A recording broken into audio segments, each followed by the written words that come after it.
Այս ունայն աշխարհին ուզում եմ պատմել մի սիրո մասին, որն ինքն իր կամքով իրեն խաչին գալեց, եւ իրեն մեզ համար ընծա եւ զոհ մատուցեց, Հայր Աստծո, որպես անուշահոտություն, լսիր ինձ աշխարհ, սեր կա, որ տանում է պարտությամբ եւ բարկությամբ, բայց մի սեր կա, որ տանում է դեպի հաղթությամբ, դու աշխարհ այդ սերը փնտրի, եւ այդ սիրո աղբյուրից ջուր խմի,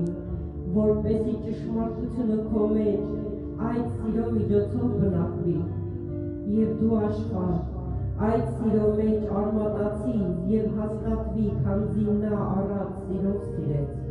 եւ նրա սերը գերազանցում է ամեն գիտություն, դու աշխարհ, որ մեռած ես հանցանքների ու մեղքերի պատճառով, հոգուս խորքուց աղաղակում է, նա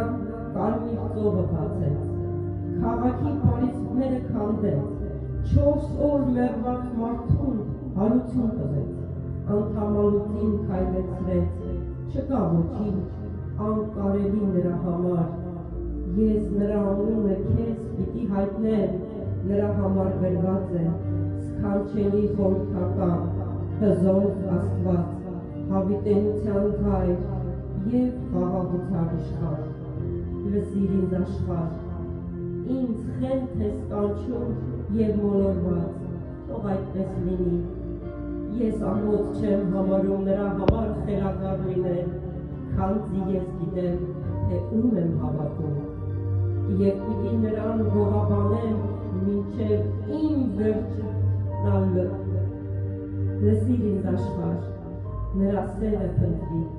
եւ նրա սիրո աղբյուրից ջուր խմի, քանզի Հիսուս Քրիստոսի մեջ են թաքնված իմաստությամբ եւ գիտությամբ բոլոր գանձերը կյանքի